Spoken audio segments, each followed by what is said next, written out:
album tour of almost 3 years. I could not believe that it was over. Well, thanks for all your support, man, and we'll see you around soon, I hope. Thanks very much. Good night from Metallica. See ya. They're the biggest band in the world. Everybody loves them. So they're like, wait, we're not used to this situation. We got to do something to kind of shake things up and do something different.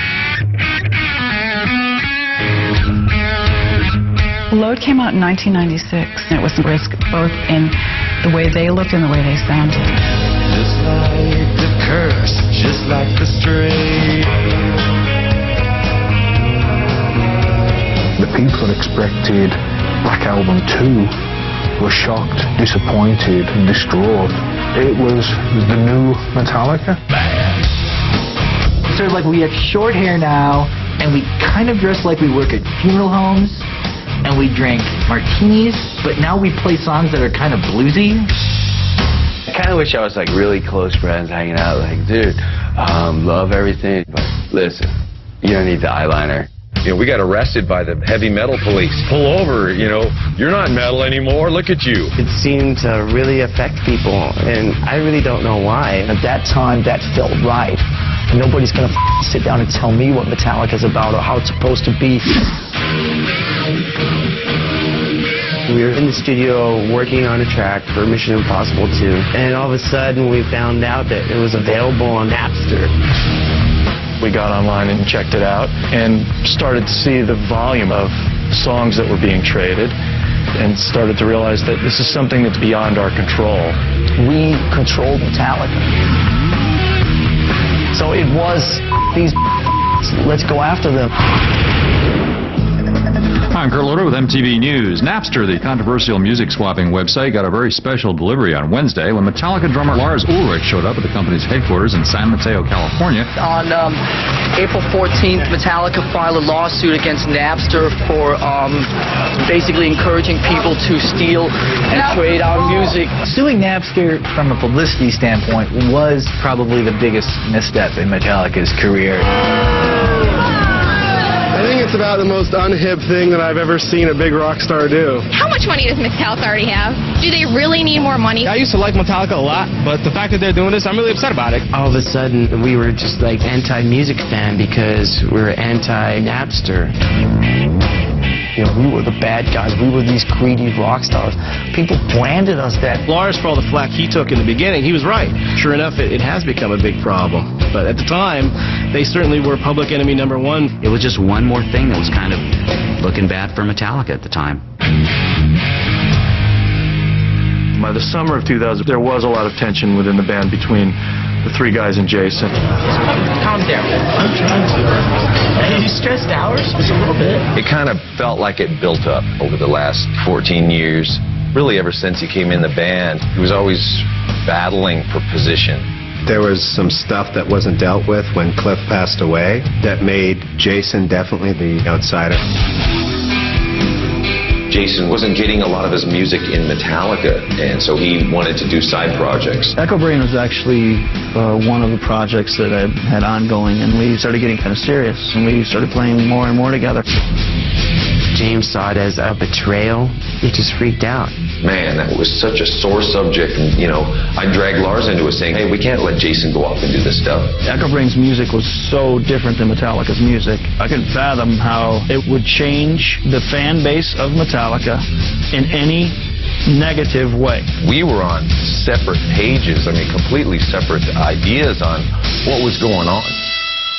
So we called a band meeting. We all got together in this hotel room, and Jason just dropped the bomb right off the bat. I mean, I asked James straight up, dude, you can't be in a band with me if I do Echo Brain, right? He says yes. I said, then I have to go. I am leaving the band. I don't think you can properly weigh the magnitude that his departure had on Metallica. And when he left, it shook them to the core. He left the band, period. He left the band. But one good thing came out of that. That was when we hooked up with Phil Toll. The more we feel good about ourselves and each other, and the higher we ascend, the more challenging it will be. Phil is a performance enhancement coach that we thought could be of some help to Metallica. I don't want to end up like Jason, okay? I don't want to be pushed away. We were all off in our own little childish worlds, so we needed that help.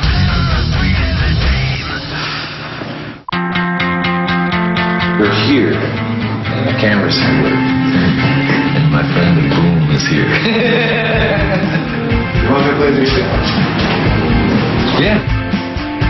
The band was going into the studio for the first time in 5 years, and Bruce Sinofsky and I were hired by the record company to do maybe 5 minutes of promo footage. And as soon as we arrived, the hit the fan, and they're having therapy. To me, it's not going to be a matter of whether the cameras are in play, but whether or not you guys are free enough to risk being seen by other people. Metallica to keep the cameras rolling, and whatever it becomes, it becomes. You're just sitting here being a complete.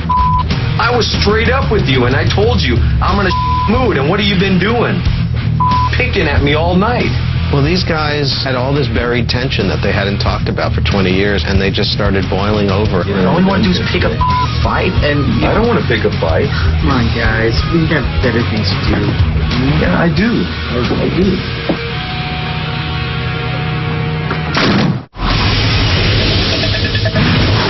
Metallica frontman James Hetfield has entered a rehabilitation facility to undergo treatment for alcoholism and other undisclosed addictions.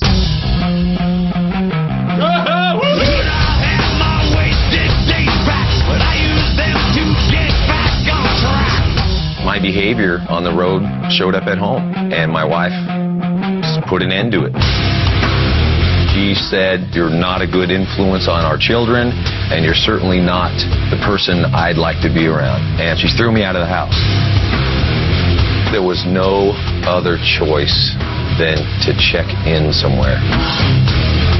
When James told me that he was going off to rehab, the first thing I thought was, well, I'm not surprised. I mean, it was only a matter of time before any one of us checked into rehab. James went away in June of 2001 and said that I'll be back in 5 weeks. Which turned into 8 more weeks, which turned into a few more months, which, turned into a few more months. It was a bit of a sandwich, though.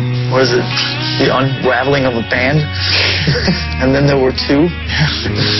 I was just left wondering, what's going on? Do we even have a band? I'm prepared for the worst.